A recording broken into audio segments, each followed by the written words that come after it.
I can give you one man's opinion of his church and his belief in God. I was born in 1928 to older parents that had just lost their home. Times were tough. I was baptized at Pilgrim Lutheran Church in the city.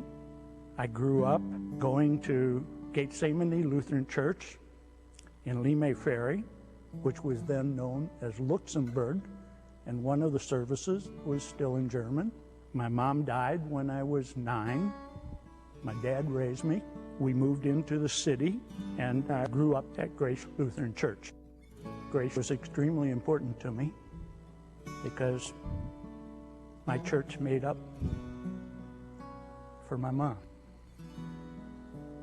Shirlene and I were married at Grace Church, and in 1953, we were able to move from the city into the county and joined a brand new church that had just built. Had a wonderful A-frame building. We were really proud of it. We were quite small. Even though the burden is heavy today, we have to prepare for tomorrow. As I look back on my life and see all the times that my church has helped me, and my faith and my reliance in God has pulled me through, has allowed me to suffer adversity. When I called on Him, He was there. He's helped me all my life.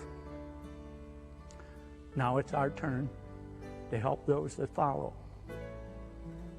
and to be good stewards of our church. We have to continue to be there for the people that are coming behind us. This is one old man's way of looking back and looking at a lifetime that's long gone, but there are many more just starting, and we certainly have to be there.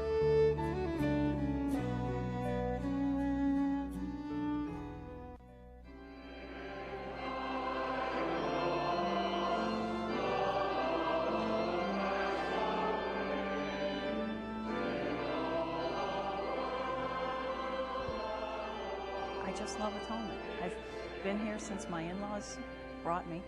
I was baptized a Lutheran, but I was not raised in the Lutheran church.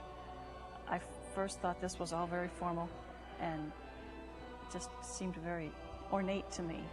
And now it just feels like home. And I can't imagine being anyplace else.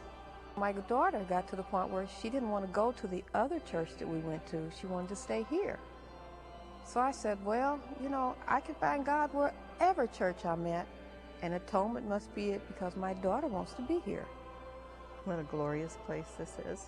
Atonement supported me, just showered me with love and affection.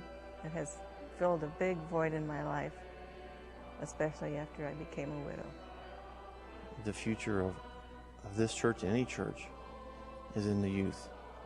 And we have to keep them coming and to help instill in them and help them realize when they have troubles and problems through life that this is a place where they can come, not just on Sundays, but every day of the week, year after year.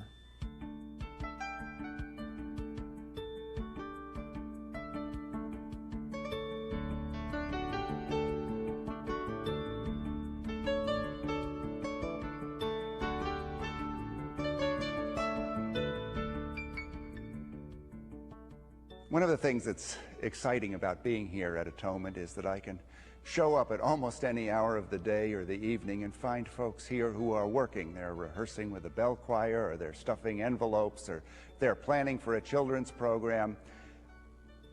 In the jargon of the day, if you will, Atonement has become a 24/7 church, or pretty close to it. I can't help but be impressed about the extraordinary level of energy and excitement that seems to move our people in new outreaches of mission and ministry. We've begun a contemporary service once a month. We serve breakfast to the folks down at Emmanuel Lutheran Church.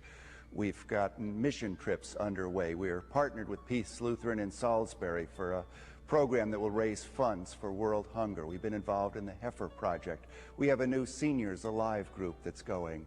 In so many ways, we've found new ways to serve the Lord and to share in his mission and ministry here in this place. And one of the ways in which we've grown is in our financial stewardship. We've learned again the importance of sacrificial giving and letting our giving be an expression of our genuine faith in our Savior.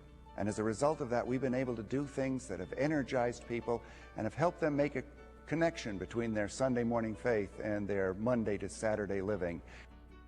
Church is important to me because it represents stability in my life. I like to come in on Sundays. I get hugs. I just hug as many people as I can.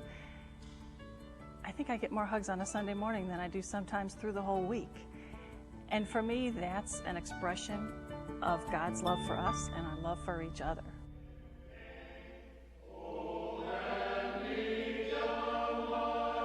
As we look forward to our current capital campaign, there are really three tasks that we need to accomplish.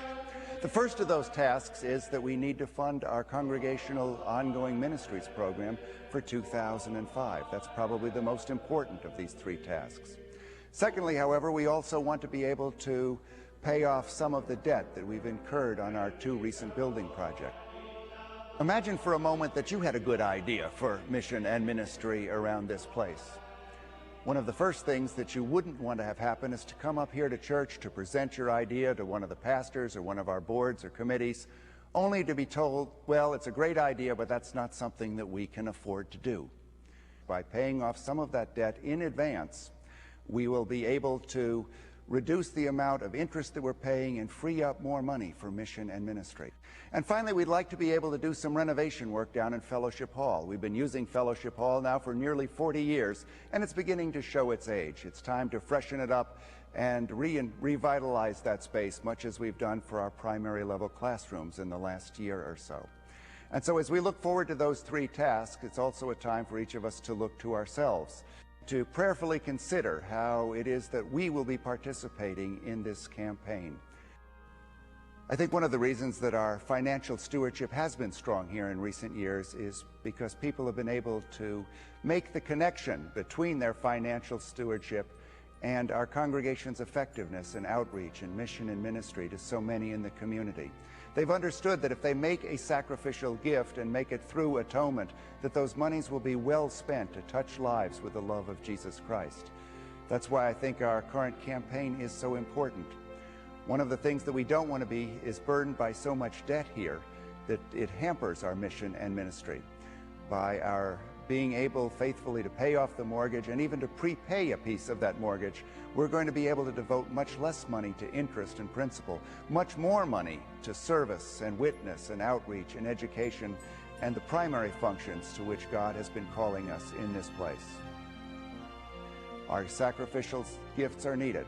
As we have said from time to time, we're not looking for equal gifts, but we are looking for equal sacrifice, equal expressions of faith of how much we trust our Lord.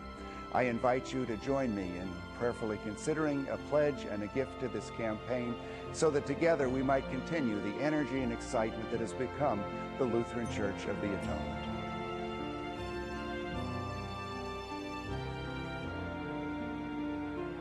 As I look in the past, there weren't many of us. We were numbered in maybe 100 or so. Now we're almost a couple of thousand. We are the stewards of today.